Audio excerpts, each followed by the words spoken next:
Tonight, the latest on a fatal shooting in Pelican Narrows. Concerns over school staff providing medical care for students. And wildfire evacuees in the Shellbrook area can return home. Live from our studios in Regina, this is CTV News. Good evening. RCMP are investigating the motive behind a fatal shooting in Pelican Narrows that caused yesterday's dangerous persons alert. Laura Woodward has more on what RCMP are saying and concern over how much violent crime has increased in the northern community. RCMP were tight-lipped about the details of the Pelican Narrows shooting, saying the investigation is still in the early stages. Police say a woman was killed and a man suffered serious injuries after a shooting near the community's health center Monday afternoon. A male suspect was arrested at a residence in Pelican Narrows, but no charges have been laid. Investigators have not said whether the shooting was gang or drug-related or whether the suspect and victims were known to each other. Do I believe that there's a random shooting that occurred? I don't believe so, but that is part of our investigation, and we're mindful of both incidents. If it's targeted or if it is random, that's a part of our investigation. The shooting is part of a disturbing trend in the area. Violent crime has increased by 49% over the last 10 years. This is extremely concerning, especially considering the small local population. Dr. John Michael Stevens has worked at the clinic in Pelican Narrows for 9 years, just steps away from where Monday's shooting took place. He's seen firsthand a shift in the type of violence facing the community. Since COVID, there's been an extreme uptake in a different type of drugs, so cocaine and crystal meth, and that's driven a different type of violence. The community is it's broken. It's a beautiful community that's really broken. The Peter Valentine Cree Nation says out of caution, schools and the band office will remain closed for the week. Court has been canceled and the health center will be limited to serious medical clients for the remainder of the week. In an effort to respond to the growing violence, this fall, the RCMP plans to deploy officers from Saskatoon as a new rotational shift aimed at boosting police presence in the north. Laura Woodward, CTV News, Saskatoon. The Canadian Union of Public Employees held a small rally outside the Legislature building. They've frustrated education assistants, counselors, and other workers that are their members in schools are performing what they deem to be medical procedures without any training. Donovan Mace explains. The Canadian Union of Public Employees says education workers are doing the work of licensed nurses inside Saskatchewan schools. They're also responsible for full daily care, lifting, cleaning, watching for signs of pain, and responding if something goes wrong. CUPE conducting a survey of nearly 1,000 Saskatchewan education workers like EAs, administrators, and counselors who say they have performed a wide range of medical procedures as part of their jobs, from administering medications, injecting EpiPens or insulin, monitoring blood sugar levels, wound care, and even assisting with tube feeding or catheterization. The survey also finds some staffers received little to no training to perform certain procedures. There's schools that will say to the mom, come in and show us what to do for 1 hour. And then that's it. There's no professional person. In response to CTV News, the government of Saskatchewan says school divisions are responsible for assessing individual student needs and making operational decisions, adding these decisions are made locally to ensure flexibility and responsiveness to community needs and are made in the best interests of the overall health and safety of students. The medical needs of students are being offloaded to school divisions to solve on their own, and they simply can't do it on their own. They can't pass that down to these education workers that work on the front lines of education. Now, CUPE wants the government to establish a task force to clearly identify what procedures school staff can and should perform when necessary, pointing to the pandemic as a recent example of collaboration between the province, education workers, and healthcare professionals. Donovan May, CTV News, Regina. Now, the race to fill healthcare vacancies continues across Canada, including here in Saskatchewan. One of the government's goals is to keep graduating medical students in the province. Jacob Carr went to today's spring convocation at Sask Polytech to see how the job search is going for graduating nurses. After years of hard work, Peyton Skeen and Jaylyn Maletta are ready to enter the workforce after graduating from the psychiatric nursing program at Saskatchewan Polytechnic. But while healthcare workers are in high demand, finding a job wasn't that simple. I was very surprised at how difficult it was to obtain a job, just because there is such a shortage and whatnot. I thought it would not be easy, but I kind of thought it would be, less of a challenge, and it was actually pretty hard. The staffing shortages referred to by Skeen was referenced by the Saskatchewan Union of Nurses last year. Their president, Bryce Boynton, claiming that nurses at Jim Pattison Children's Hospital, among others, reported shortages. But according to an expert in the field of finances, the provincial government needs to focus heavily on retention of Saskatchewan nurses. It's $70,000 to $80,000 to replace a nurse.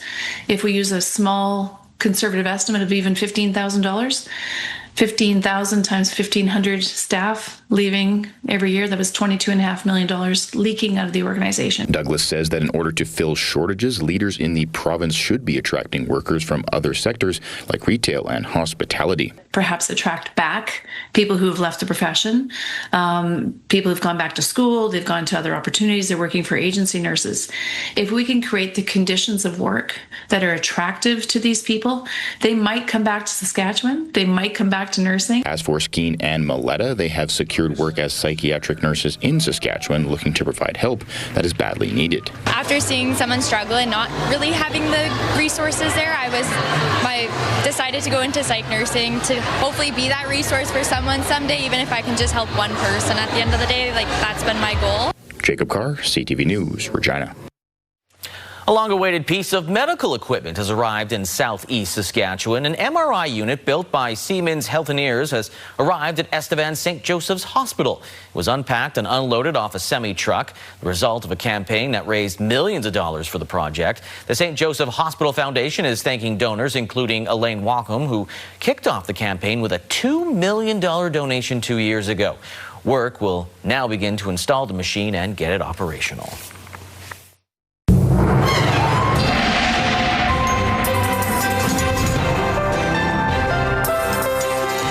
Sabine joins us for our first look at weather and a bit of severe weather to our neighbors to the east in Manitoba. We did see some rain, in eastern Saskatchewan, just nothing really big.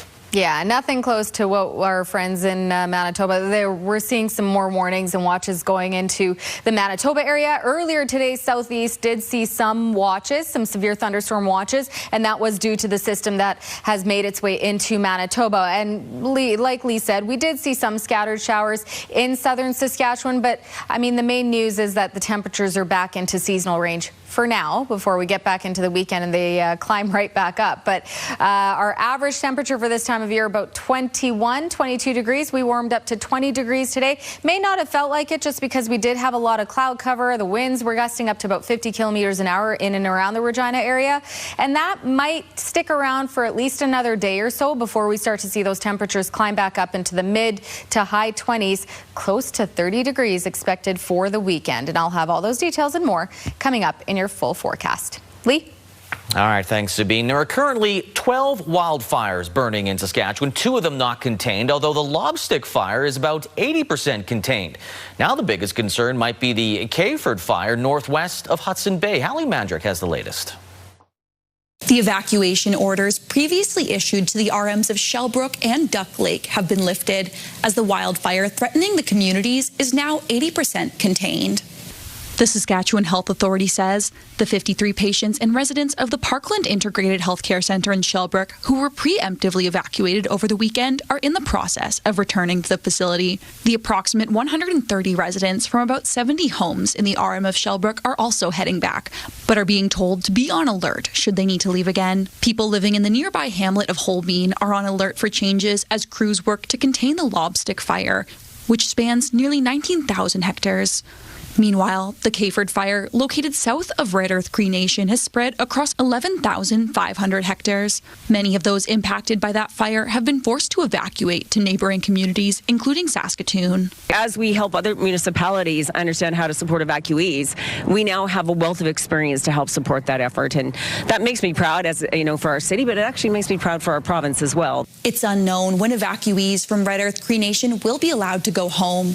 Anyone who needs information about evacuations or instructions for their area is advised to visit the Saskatchewan Public Safety Agency's website. Hallie Mandrick, CTV News, Saskatoon.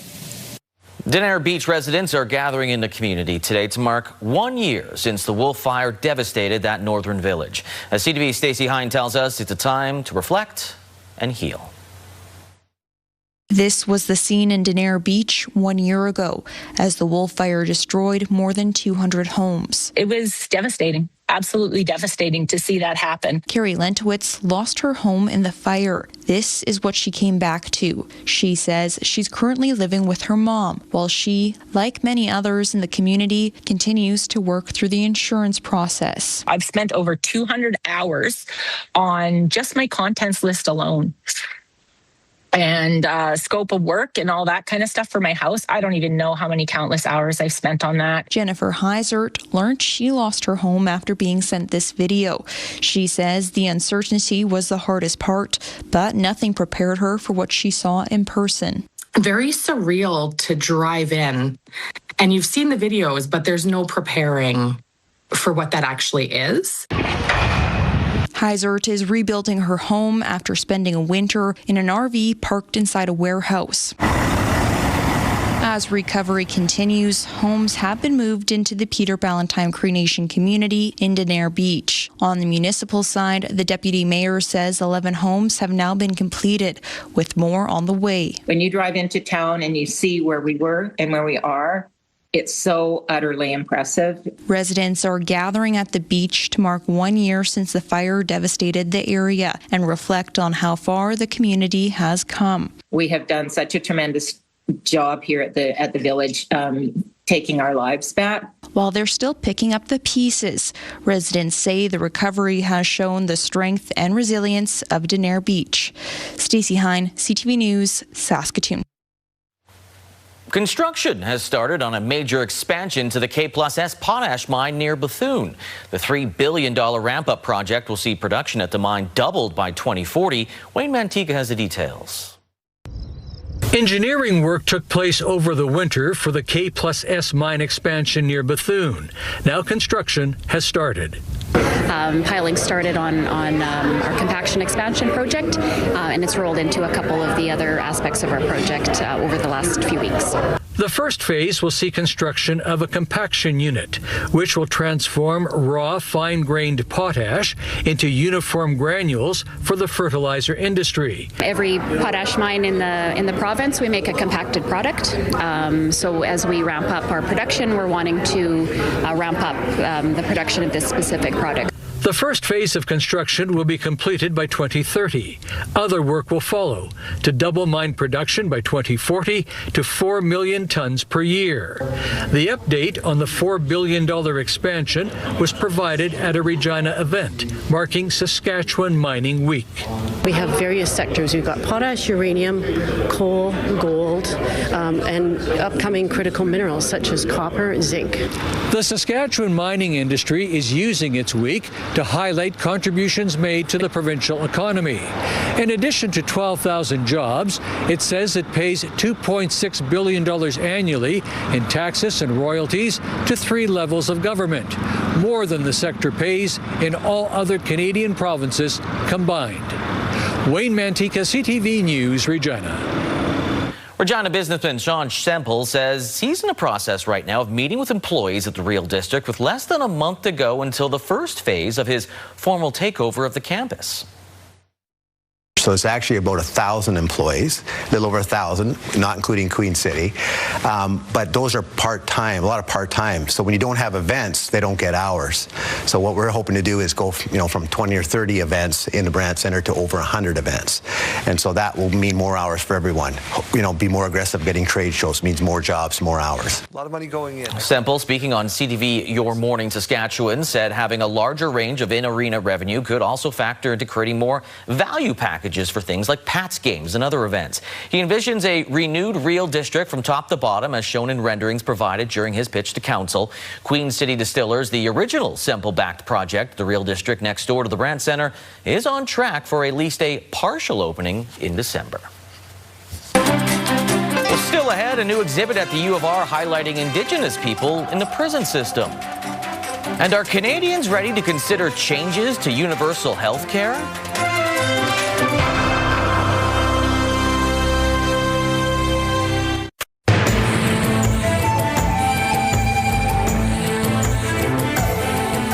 Greetings, everyone. Indigenous overrepresentation in Canada's prisons has become a major talking point, but it's not a modern issue.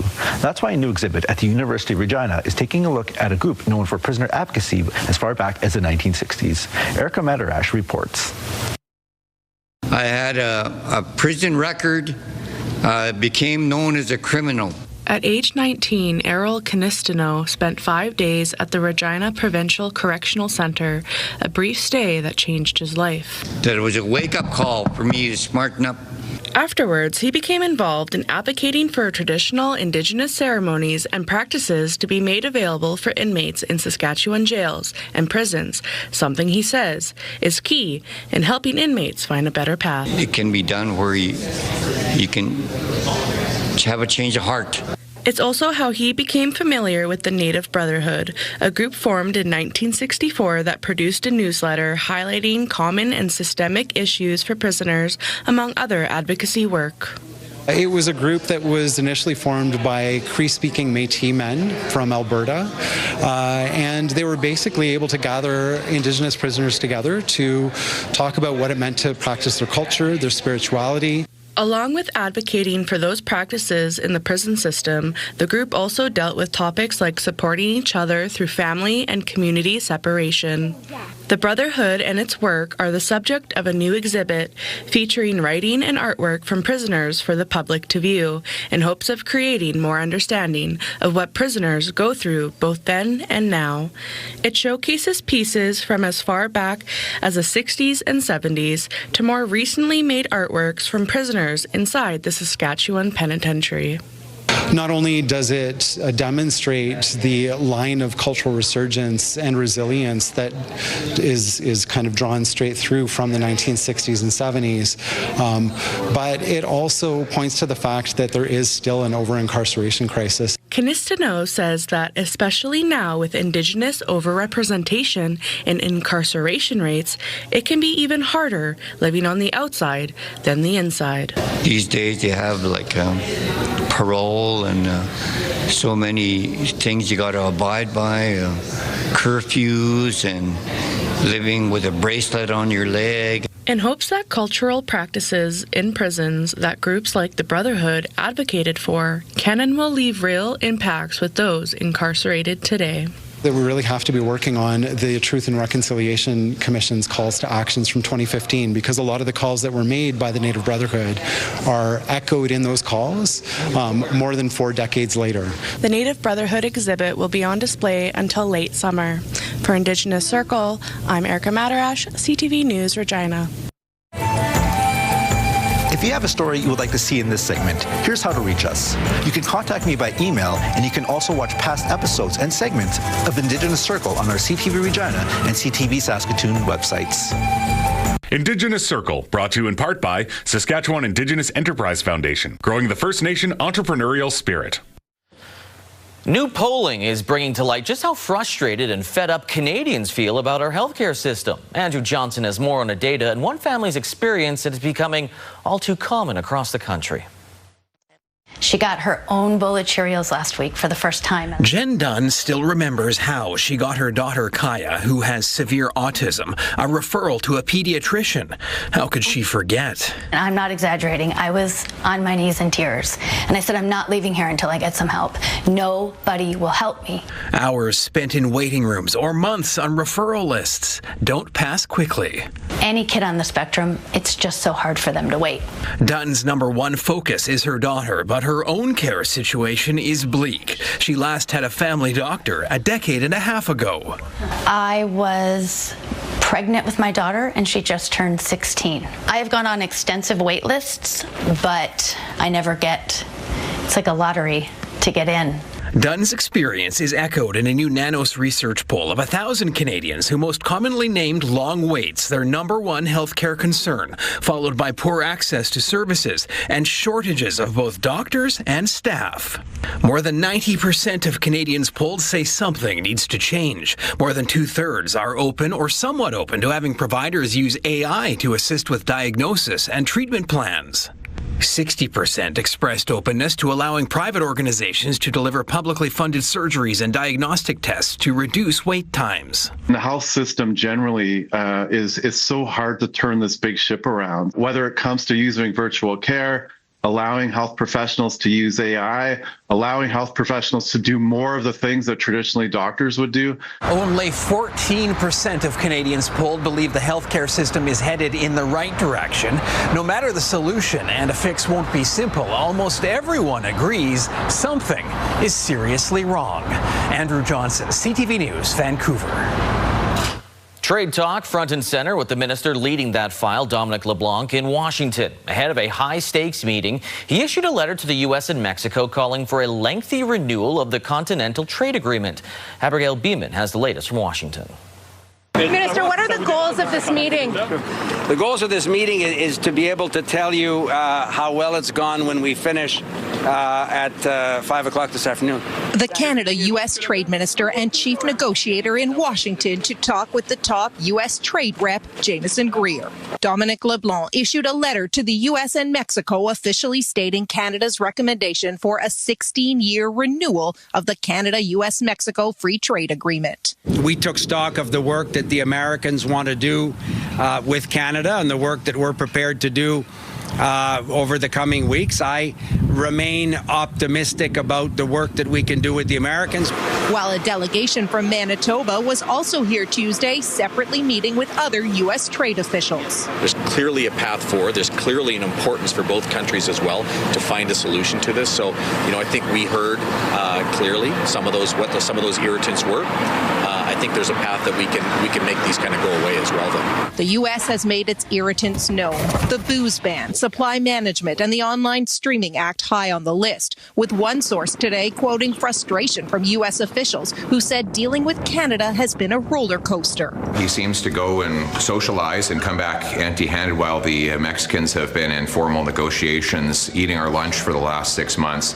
I am concerned that Mr. LeBlanc goes down at a time when Mark Carney has led us into the only recession in the G7. The Prime Minister, meanwhile, tried to downplay the idea Mexico is further ahead in talks. There's a series of issues, technical issues that they have with Mexico, they have with us, which is why there's a bifurcated discussion. So 30 issues or so with us, more than almost 60, I think, with Mexico at current count.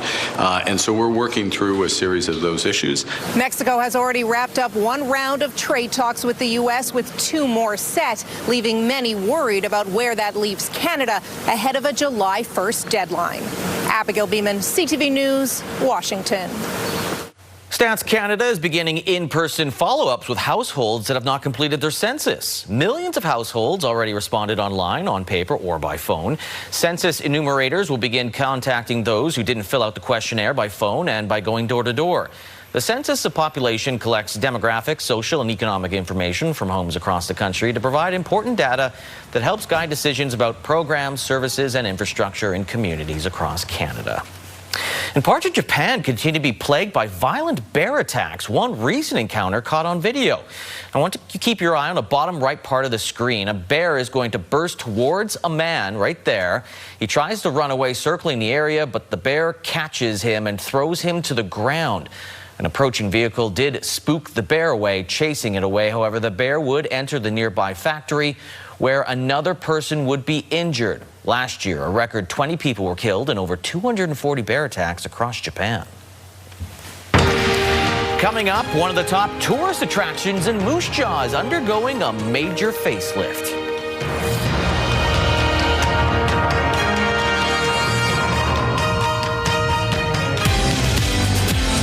Conditions are always perfect for our fishing expert. Wednesday on Your Morning, Jason Matady will join us in studio to teach us how to reel in the big one. See you in the morning.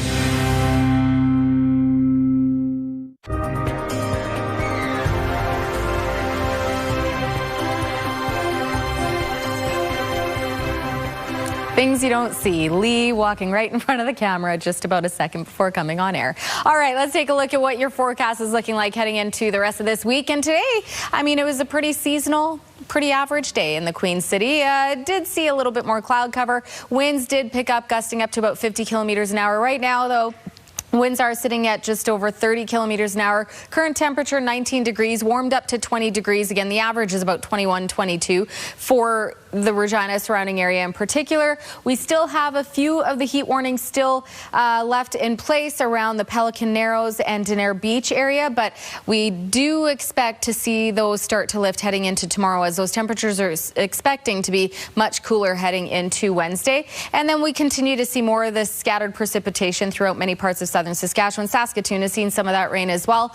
And as we continue into tonight and for the next couple of days, that's basically the story. We just have this system that's going to continue to bring some scattered precipitation. A few areas just more into Saskatoon and just north of Saskatoon that could see some storm activity. Southwest, it looked like we were going to see some storm activity even in the southeast, but those systems kind of veered both into Manitoba and into Alberta, so we didn't really see the bulk of that rainfall. But in terms of later tonight, around the Wynyard and surrounding areas, even up into the Prince Albert area, could possibly see a risk of some thunderstorms coming through the area. But as you see heading into tomorrow morning, again, it's just scattered showers, more cloud cover to start your Wednesday, and then even more so by Wednesday afternoon, seeing more of that rain, particularly in the southeast. Again, Regina expecting some showers, Assiniboia, Swift Current, and a little bit heavier rainfall around the Weyburn area, even in between Estevan and Yorkton. If we take a look at what's to come heading into Thursday,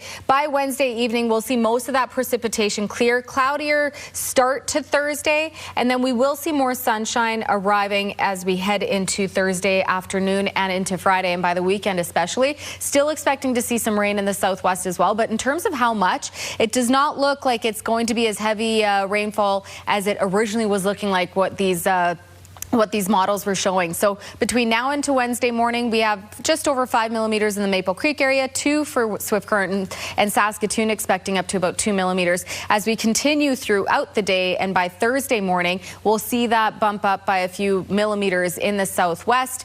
Swift Current seeing up to 3, trace amounts for Assiniboia, even in the southeast, not expecting to see a lot until we get into Friday afternoon. You can see that number bump up, especially for Regina, just over 5 millimeters of rain. Trace amounts for Moose Jaw, Weyburn, Estevan, Saskatoon, close to 10 millimeters of rain. Assiniboia seeing up to about 8 millimeters, in Maple Creek, close to 10 millimeters there. So more rain expected throughout the week, but again, it's spread out. It's not going to be one big system bringing a lot of rainfall in one day. Temperatures also remaining close to average, a little cooler as we are more in the northern parts of the province, but again, within a couple degrees. When the averages are hovering around the 20s, low 20s, we're pretty close to it. Saskatoon, of course, expecting some precipitation, a risk of thunderstorm 18 tomorrow. Same story for Yorkton, but not so much the risk of thunderstorm. Still expecting some showers, 18 there, 17, and some showers for North Battleford. The southwest, similar story, 17 degrees for Maple Creek, Swift Current, 18 for Moose Jaw, and 17 for Assiniboia, 21 for Estevan, 19 for Weyburn. Tonight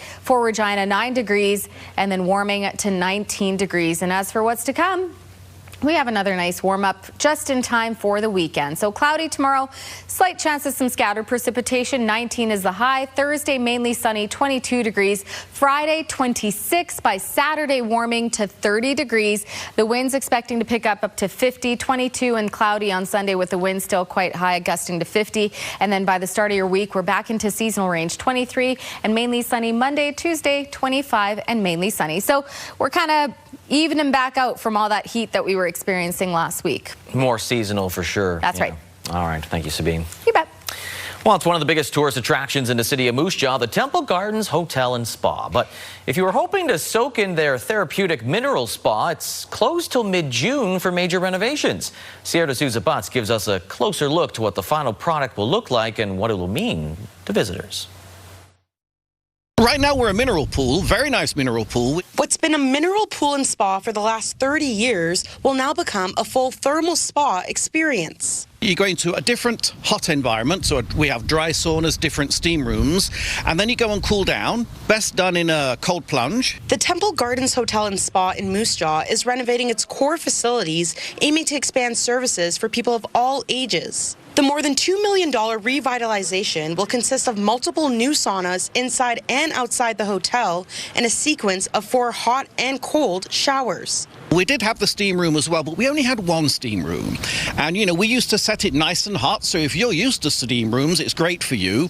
But what about younger people? What about people who don't do that on a regular basis? When you have 3, you can have one that's made just for people who are trying it out for the first time. An accessibility ramp for its cold plunge is also part of the hotel's renovations, in addition to guest room renovations. Tourism Moose Jaw says the Temple Gardens are the foundation of Moose Jaw's modern tourism sector, opening the door to the economic growth that travelers bring to the community today. Because Temple Gardens first started tourism in Moose Jaw, I mean, that in itself is incredible. And now to have all the other attractions that we have, you can come and you can stay for 2 or 3 days, and there's something different to do every day. After watching the spa grow and develop since it first opened in 1996, Fritzky says she's excited to see the finished product. It was such a new thing, and everyone wanted to come. And now that with the renovation, I mean, if you've been here before, now there's something new to experience when you come back. Construction for the pools and saunas are expected to finish by June 19th, while renovations towards the rooms will continue into next year. Sierra D'Souza Butts, CTV News, Moose Jaw.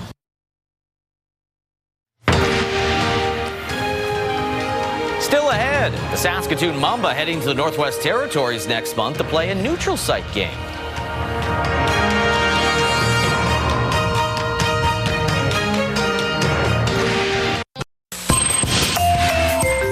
Here's what's happening in our community. Old Time Dance is happening on June 6th at 7:30 at the Hazel Dell Recreation Center.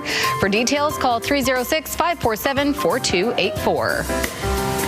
And Show and Shine will be happening on June 7th at 11 a.m. at the A&W on Albert Street and Avonhurst Drive in Regina. Call 306-537-0675. Submit your event to our community by visiting our website, ctvregina.ca, and click Community Calendar or scan the QR code on your screen.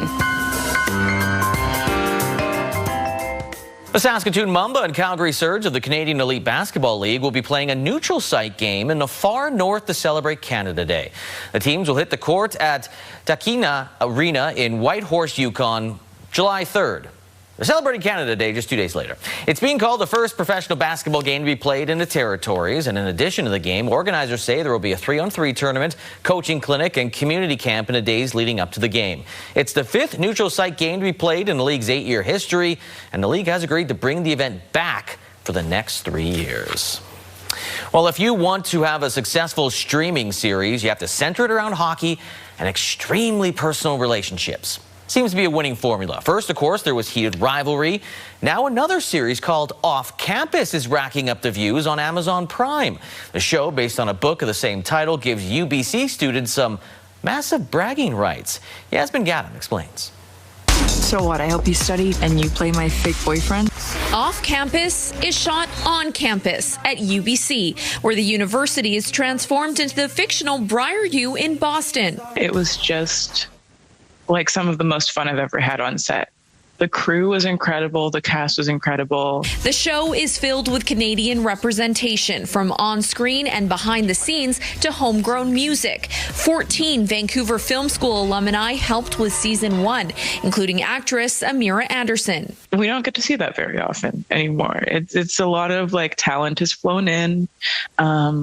And we don't make use of what's here. So it was really nice to be surrounded by that. The show breaking records with more than 37 million global viewers in less than 2 weeks. It's a massive bounce back for BC's filming industry that has seen challenges with the COVID-19 pandemic and a writer's strike. I think we're all cautiously optimistic. You nailed it. It's been a really, really tough year, not just for British Columbia, but globally for the motion picture industry. Canadian band The Beaches saw a boost with their song experiencing a nearly 900% increase in streams after being featured in the show.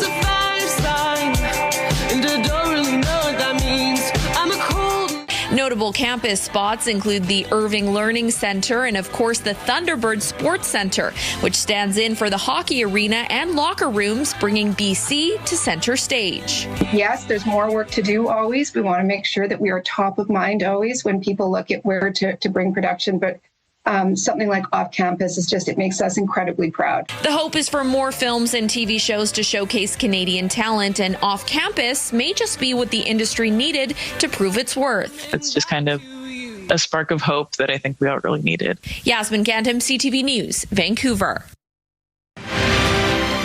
Coming up, we'll talk about the ground up with students at Kinsman Park.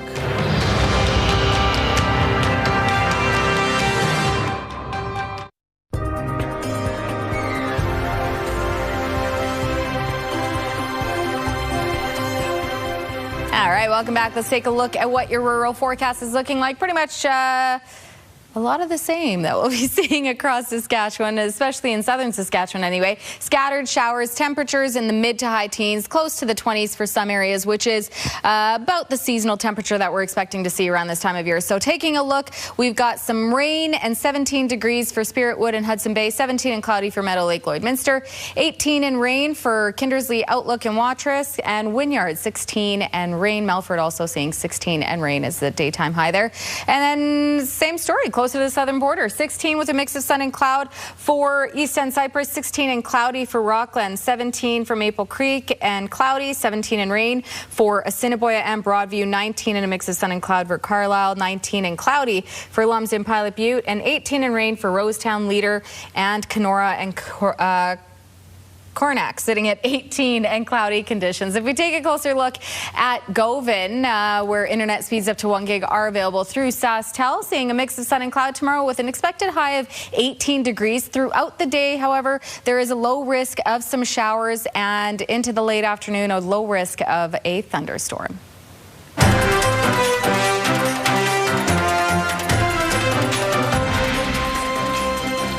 Drivers across Saskatchewan are being reminded to slow down and stay alert this month as part of SGI's Traffic Safety Spotlight.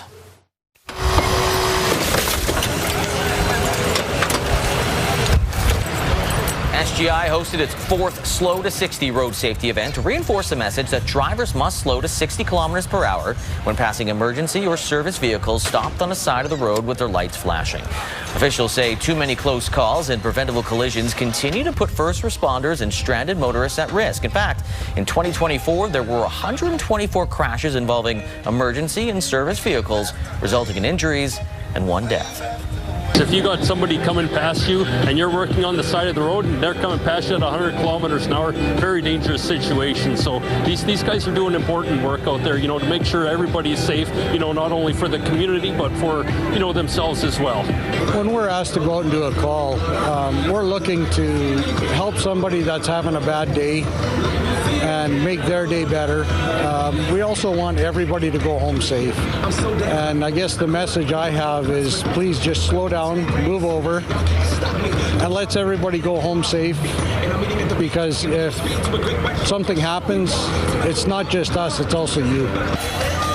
The base fine for anyone going more than 60 kilometers per hour in the presence of an emergency or service vehicle operator is $170, with additional fines per kilometer over the speed limit. And students from Argyle School in Regina made a quick trip to Kinsman Park today to plant trees. Organized by the Regina Ski Club, 12 classrooms came out in the morning hours with a total of 34 trees being planted, as well as 225 shrubs. Our community can breathe more, and that will help people more. I'm hoping to learn that even though certain trees can be big and certain trees can be small, they all need certain things to survive. Planting marigolds and calla lilies. But I also, in the mornings, I fill up the bottles and take the watering can and water the other plants that don't have bottles. Older students from the school were there in the afternoon. They were covering the areas with builder fabric and mulch to try to suppress any weeds. All right, let's go to your farm market boards. Canola street price is up $5.40 to $736.15 per ton. The futures price up $3.50 to $778.10 per ton. Amber Durum wheats, $285.20 per ton, while red spring wheats down $1.66 to $276.41 per ton. Feed barley, $261.21 per ton. Flax, $630.54 per ton. Those prices courtesy of Bunge and Ice Futures Canada. As for the markets, the TSX up 434 points today. The Dow Jones was up 228 points. The Canadian dollar, it went up 2/100 of a cent to 72.27 cents U.S. On the commodity front, gold up $3.88. West Texas Intermediate crude up $1.35, while Western Canadian Select crude dropped to $1.31, or dropped $1.31. So, doesn't affect gas here, but we did see a drop recently. Gas, most places in Regina, is $1.69.9 cents per liter.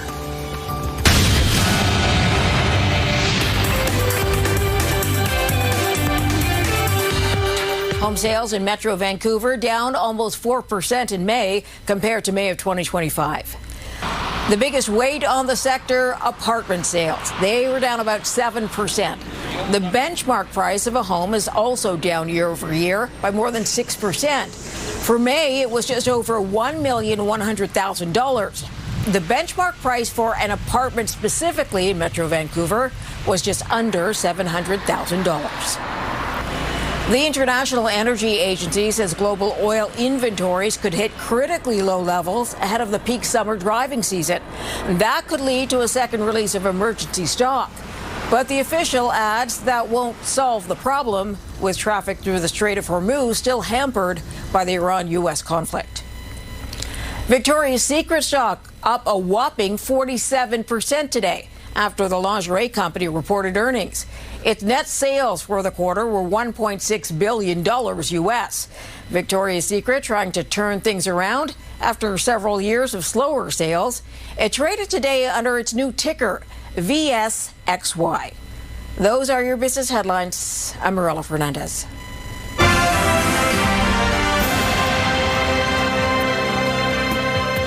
How many Big Bangs? 1. Yes! Celebrity Wheel of Fortune at 7, followed by Match Game, followed by Password. If you like games, this is the night for you. They're not all trivia games. That's true. Password, you're telling passwords.